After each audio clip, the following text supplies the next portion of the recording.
This isn't just a podcast. It's a reminder of what makes America stronger isn't a headline or a hashtag. It's people, from the ones building our homes to the ones rebuilding their lives. Veterans, tradesmen, neighbors, and volunteers. Real people doing real things. Here we find common ground first, and then we work on our differences. This is the Collective Perspective Podcast, where purpose, people, and progress meet. Hey everybody, welcome back to the Collective Perspective Podcast. My name is Jeff, and I'm here with my buddy Travis. What's up, Trav? Welcome back, everybody. Glad to be here. Hey Travis, how are you doing today, man? Doing pretty good. Good. Today, I'd like to talk about empathy and compassion. Let's do it. Let's dive into those two words. The reason I want to talk about them is because I believe that, and I've experienced where people use them interchangeably, and it just kind of dawns on me that they don't really know what the definition of these words mean. And you seem to have a bigger touch with more people, and well, I don't know. We both see people out in public a lot, but you're seeing them on a different level than I do. Right, I see them. We see them on a professional level, but my level of professionality is very relaxed.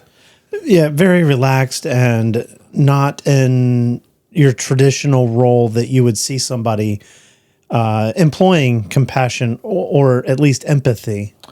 Well, plus two, your job doesn't allow you to really maintain long relationships with your clients, patients, and residents. They're there for a reason that's not necessarily good. I mean, it's good that they're there getting treatment, but they don't want to be there. Nobody wants to be there. Right. Well, maybe the employees, but I think, I can empathize with that. But hey, the difference between empathy, I think a lot of people get empathy and sympathy confused. I think you're right on that. So, I do see a lot of, there's a lot of opportunity in my line of work to be empathetic to someone. But there's also, you need to know when you're showing sympathy versus empathy. And that can be confusing to some. Not just being confusing, but it seems to me maybe that, well, let me clarify whether you know the difference between, I'm not trying to question your knowledge, whether you're smart or not. I think a lot of people mistakenly use the words. I agree. For me, sympathy is something that someone says you're seeing something. In medical, the first letters of words tend to give a direction of where they are. Like sympathy is what you can see. The it begins with an S. Empathy is more.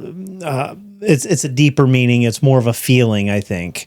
That's how I differentiate the two. I'm not going to go around and be a word Nazi, but let me tell you what sympathy implies.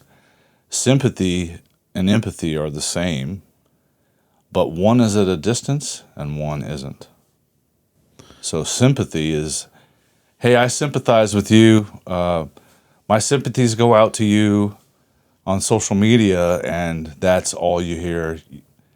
Now you have to know where your boundaries are, right? Because you want to show some empathy to someone and have sympathy for them and show them at least to some degree that you care and you recognize that they're in pain. Or maybe it's something that's good because it's not always bad. That's true too, yeah.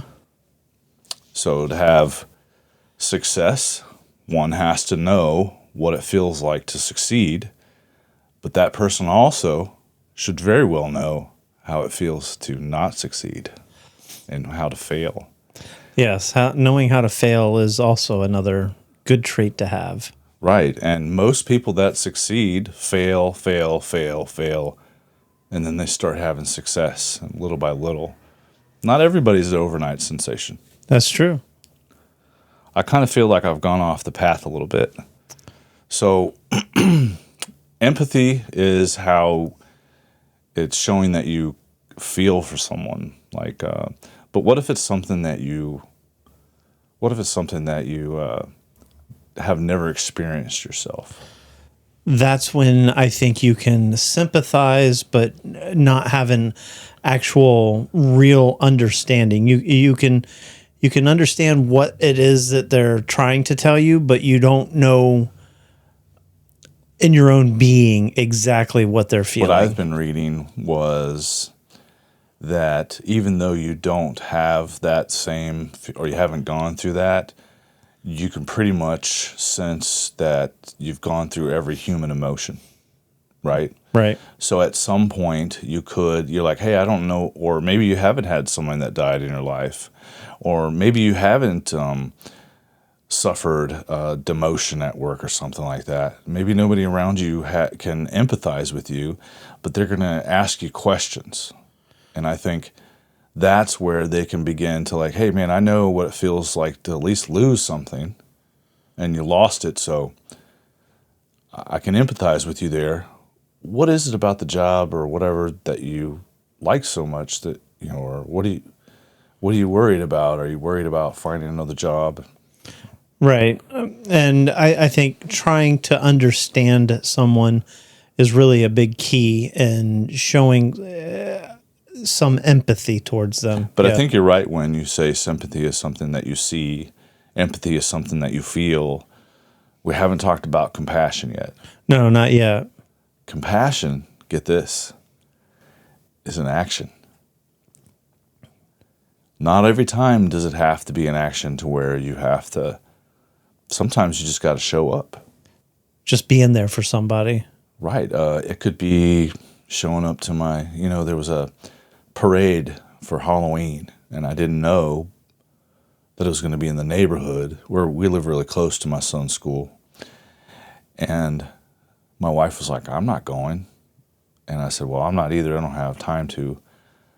But you know what? I said, it just so happened I was leaving the same time the parade started. I didn't know. And I had to like take a detour, but there was like the beginning of the parade. So I stopped, and it took 5 minutes, 10 minutes out of my time maybe. And my son was just really happy that I was there. That's pretty sweet. That's good. Yeah. Just being there. Just being there. I didn't have to do anything but show up. That's all we all have to do is just show up every day. Show up for the people that you work with. Show up for your friends. Your family. I can give countless times where you've shown up for me. And vice versa. It's not something that we like keep track of. Like, well, I've helped Travis 5 times. He's only helped me twice. That's kind of being a little petty. What do they call it? Keeping tabs. Keeping score. Keep a score, yeah. So I think it's there are risks though of having too much empathy. Yeah, and I think I've run into that at work myself. I get to know somebody, or I've it's used a lot. I use it a lot anyway when I'm building a relationship with a new resident or new patient or new client, whatever the case may be. And sometimes I use it so much that I don't. It's not even like I'm really trying. Because I've been through a lot of things. I've seen a lot of different things. I've worked in a lot of different places. So, I guess a lot of the people that I work with and that that are clients, if you will, they come to me for as a subject matter expert. And because I've seen it, I've felt it, I've been through it, I can help them with some of the emotions that they're feeling that they don't know they're feeling, get an idea so they can at least start the process of working through those feelings. Recently, a family member reached out to me, and they are having a struggle with a relationship with somebody else in my family. And I've gone into many conversations with this person to empathize with that person. I have empathized with both sides. And what I have found is that I could just, if I wanted to sympathize, be like, hey, you guys take care of yourself, see you later. But what I found myself is like kind of empathizing too much and letting it stress me out, and like I can't. What's the matter? I feel a sneeze coming on. Sorry. Oh goodness. That's Anyway, so I found myself getting more involved in someone else's issues because I had empathy. Now, compassion was like, I want to try to do something about it. trying to help each side. So you're trying to be compassionate to both of them because, again, they're family. You don't want to see anyone hurt. You want to So- see things smoothed over. So here's the epiphany that I had, is that as much as you want to try to empathize and have compassion for people that you love, sometimes, I don't know, the best way to describe it is, let's say that we use the same water source, a stream, and I notice that it's starting to get murky. And I keep on telling you, Travis, like, hey man, it's starting to get murky. And you don't want to listen to what I have to say. You and everybody else start pushing me off to the side. I start stressing about it. The problem is that now that it's murky, I've pretty much gotten in the water and made it worse. Right.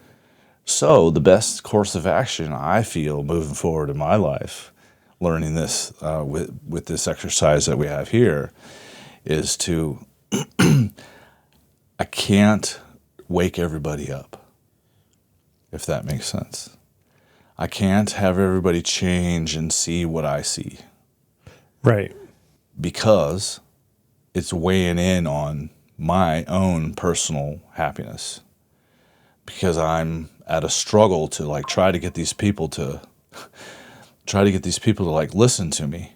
And I don't really see the podcast as that, because the podcast, you can take it or leave it. I'm going to put the information out here. We are. And if you listen to it and you gain from it and you become a better human being from it, then hey, Travis and I did what we set out to do. Right? And that's all we're trying to what do. Here for. Yeah. So we're not trying to like try to belittle anybody or make them feel, but like maybe you should just take that extra step and do a little bit of research. You know, how you and I have been discussing this topic for several weeks, and we've done more and more research to where we can actually empathize with the topic and actually you see what I did there, but be able to talk about it and have somebody want to listen and help someone. So Yes, that help. That's our compassion. Trying to help someone understand the differences. I think what an interesting thing, an interesting topic that we've talked about and that we continue to talk about, and it's not a broken record. So what I mean by is intent. Intent.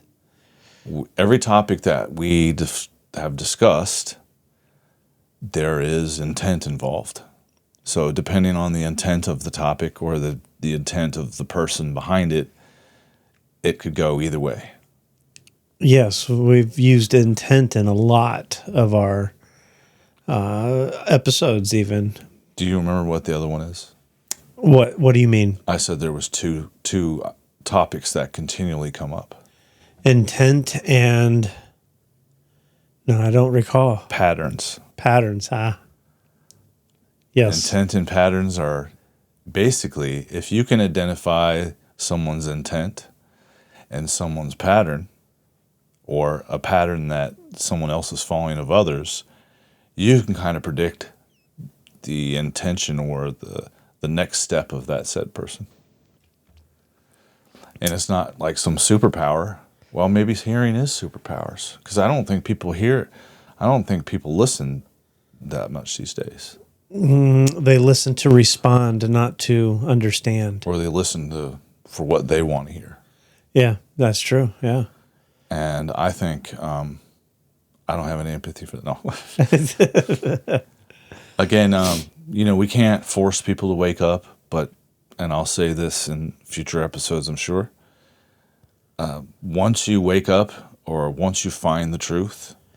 So, for example, if someone confuses empathy with compassion moving forward, I'm not going to, again, I don't want to jump in the water and make it murky, but I'm going to sit there and observe and like, okay, this person just doesn't know what the definition of that is.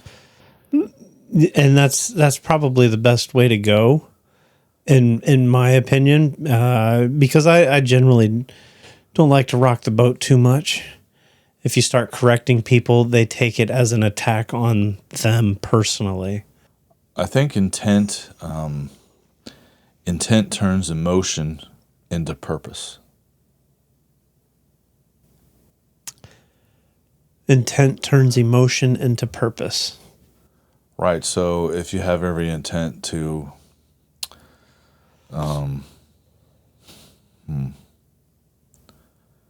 this is a note I had written down. Intent shows up here again, like we were talking about, right? Intent is the difference between drowning with someone or throwing them a life vest, right? All right.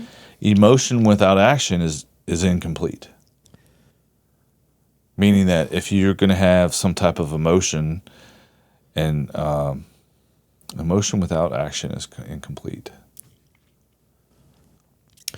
I think you can, personally, I think you can have emotion without action, because, like I said, you can feel something, but you don't always have to act on it.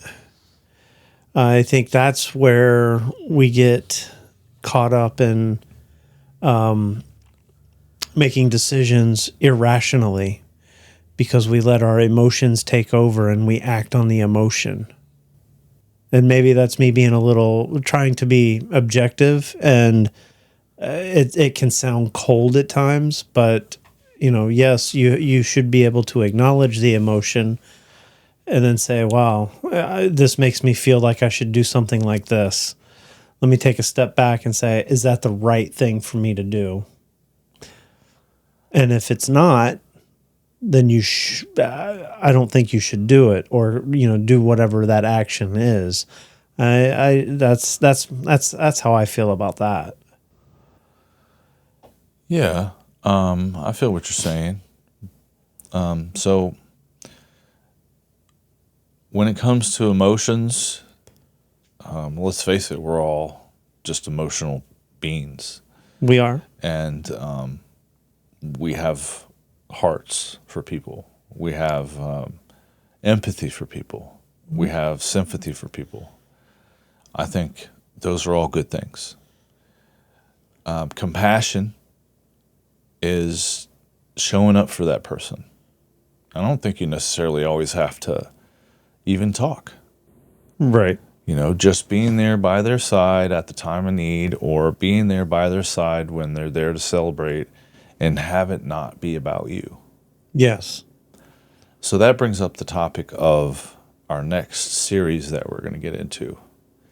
And that is called Get Over Yourself. Get Over Yourself, where we're going to explore the main vices and let us maybe be called, I don't know, my wife has said we're getting really heavy into psychology lately. Maybe that's just the road that we're on right now. But I think, and what example I'm trying to express to people is that it only took a little bit extra work for me to see what the difference between empathy and compassion is. And I'm sure in these other vices, we're going to find out what different meanings and definitions are. And what it is that, so we learned something. We learned the definition of a word at some point. And then our memory of what that definition kind of gets convoluted. Yeah. It gets convoluted by people not using it correctly. And I think that happens a lot. It happens way too much. So if anything, this exercise could be, you'd be better at games and dictionaries and writing books. Trivial Pursuit. Having actual conversations. But again, I'm not out trying to get you to change your mind. I just want you to listen to what I have to say. And if it provokes you to go out and actually do a little bit more research yourself, then hey, I win. we win. That's what Travis and I are after. Yeah, we're striving to empower people to better themselves. Yes, we have no other motive except to, I don't know, maybe this is a good educational tool for our future generations. And not only us, because like we've said in previous discussions, this is more for us than anything. We are learning along the way and getting to know or being reintroduced to topics and words that have been misused a lot. So it's nice and refreshing to hear a different take on it and hear what the actual definitions are or the actual meanings are. You can take what I'm about to say on a political stance or a religious stance, but once you find the truth, there is no going back. I agree. Once you find the truth, you'll never be able to go back to the way that you used to think. And for that, you're a better person, whether you believe it or not. And it can be tough sometimes once you see what it is that you need to see to bring other people to the truth, not your truth, but the truth. The actual definition. So I encourage you, if you don't agree with what we said about empathy, sympathy, and compassion, go look it up.